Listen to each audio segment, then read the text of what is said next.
Welcome back, my dear students of grade 6.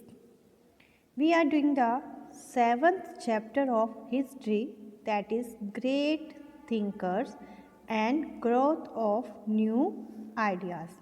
And in this chapter, we have studied about the society in the later Vedic period and why there is a starting of the new ideas, new religions. And we have studied about the Buddhism religion, and now we are studying that is Jainism religion.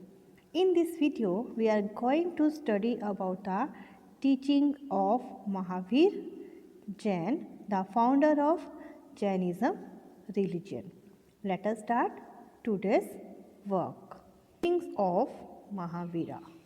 Mahavira believed that to attain enlightenment and ultimately liberation of soul from all karmic bonding or cycle of birth and death and rebirth, one must follow the following of ethical principle or vows, not only in thought but also in words and action. तो महावीर जैन जी कहते हैं कि अगर हम enlightenment means ज्ञान प्राप्त करना चाहते हैं और अल्टीमेटली मीन्स फाइनली हम चाहते हैं कि हम इस साइकिल दैट इज़ बर्थ के बाद डेथ है, डेथ के बाद फिर रीबर्थ दोबारा जन्म हो जाता है, इस साइकिल से आज़ाद लिबरेशन ऑफ सोल मीन्स अपनी सोल को, अपनी आत्मा को इस साइकिल से आज़ाद कराना चाहते हैं तो हमें कुछ प्रिंसिपल्स फॉलो करने पड़ेंगे। सिर्फ विचारों में नहीं पर उन्हें हमने अपने शब्दों में और उन्हें अपने कर्म में भी फॉलो करना है। और जी कौन कौन से प्रिंसिपल्स हैं? तो फर्स्ट वन इज़ अहिंसा। महावीर जैन जी कहते हैं this vow involves minimising intentional as well as unintentional harm to another living creatures means हम इंटेंशनल जानबूझकर जाने अनजाने किसी भी लिविंग क्रिएचर को, जो भी इस अर्थ के ऊपर लिविंग क्रिएचर है उसको नुकसान नहीं पहुंचाएंगे, उसको किसी भी तरह से हर्ट नहीं करेंगे। क्लियर मीन्स हमें अहिंसा में विश्वास करना है, हिंसा नहीं करनी है, मारना नहीं है किसी को भी। सेकंड, सत्य truthfulness. According to this vow, people should always speak the truth so that no harm is done to others। कि लोगों को हमेशा सच की राह पर चलना है, हमेशा सच बोलना है ताकि इससे किसी को भी नुकसान ना हो। नेक्स्ट इज असत्य। असत्य means non stealing. According to this vow, a person should strictly adhere to one's own possession। possession means जो भी उसके पास है, हर एक आदमी को उसके जो भी उसके पास है उसी में ही सेटिस्फाई रहना चाहिए, कोई भी लालच नहीं करना है, जो दूसरों के पास है उसे पाने की इच्छा नहीं करनी है। वर satisfied by what ever is earn honestly, जो भी वह ऑनेस्टली ईमानदारी से कमा सकता है उसी में ही उसको संतुष्ट रहना चाहिए। नेक्स्ट इज ब्रह्मचर्य। This vow requires people to exercise control over themself. इसके अकॉर्डिंग महावीर जैन जी कहते हैं कि हमें ब्रह्मचर्य का पालन करना चाहिए, मीन्स अपने ऊपर पूरा कंट्रोल करना है, अपनी इच्छाओं के ऊपर हमने कंट्रोल रखना है। Next, aparigraha non possession. This vow requires people to observe detachment from people, places and material things. इसके अकॉर्डिंग क्या वो लोगों को फॉलो करना है कि उन्होंने अपनी नीड्स को कम से कम करना है, उतनी ही अपनी नीड्स ज़रूरतें रखनी है जिससे इस अर्थ पर जीवित या अपनी लाइफ को स्पेंड किया जा सके। मटेरियलिस्टिक थिंग्स या प्लेसेस कोई लालच नहीं करना है, किसी के पीछे नहीं भागना है। According to Mahavir, the goal of life can be achieved through the Triratna or the three jewels. Goal of life यानी हमारी लाइफ का उद्देश्य क्या है, क्या चाहते हैं। हम चाहते हैं कि लाइफ में हमें मोक्ष की प्राप्ति हो, हमारी जो सोल है, हमारी आत्मा है, जिस cycle of birth death and rebirth से फ्री हो जाए, तो इसके लिए हमें त्रिरत्न या फिर थ्री ज्यूल्स के बारे में पता होना चाहिए, उस मार्ग पर चलना पड़ेगा। Let us study this three Jules. First one is right belief, means हमेशा हमें अच्छा विश्वास रखना है और अच्छा ही सोचना है।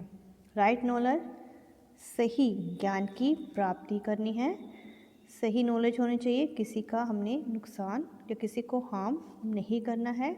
राइट एक्शन, सही कर्म करने हैं, अच्छे कर्म करेंगे, मीन्स सोच भी अच्छी, ज्ञान भी अच्छा होना चाहिए और कर्म भी अच्छे होने चाहिए।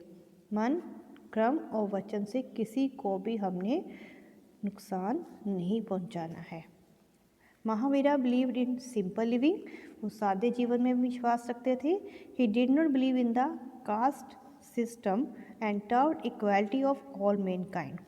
वो कास्ट सिस्टम जो बना हुआ था, उन्हें उसमें विश्वास नहीं था। उनके अकॉर्डिंग जो भी इस अर्थ पर है, जन्म लिया है, वो सभी ह्यूमन बीइंग्स इक्वल हैं, सभी लोग बराबर हैं, कोई छोटा बड़ा नहीं है। He did not lay emphasis on the need for God, ritual, sacrifice as necessity for leading a moral life.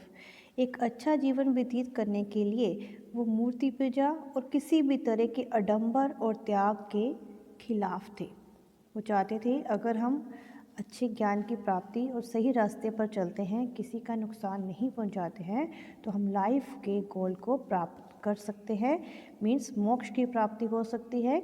हमारी जो आत्मा है cycle of birth and death के में से आज़ाद हो सकती है। Now we will study the spread of Jainism. Jainism soon attracted many followers. बहुत जल्द ही बहुत से लोग थे जो इस धर्म का भी अनुसरण करने लगे, इसके धर्म के बताए हुए मार्ग पर चलने लगे। Later it divided into two sects, Shvetambar and Digambar.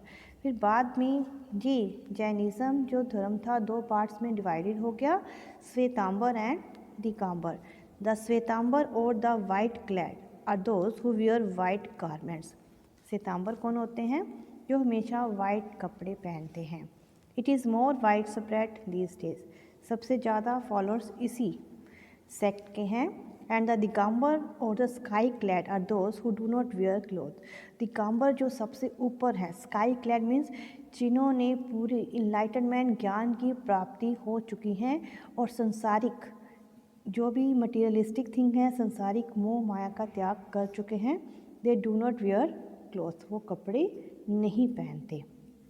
Over time Jainism spread from Odisha in the east, Gujarat in the west and Mysore in the south, and later it spread in the Rajasthan, Karnataka, Andhra Pradesh. धीरे धीरे ये India के सभी parts में spread होने लगा।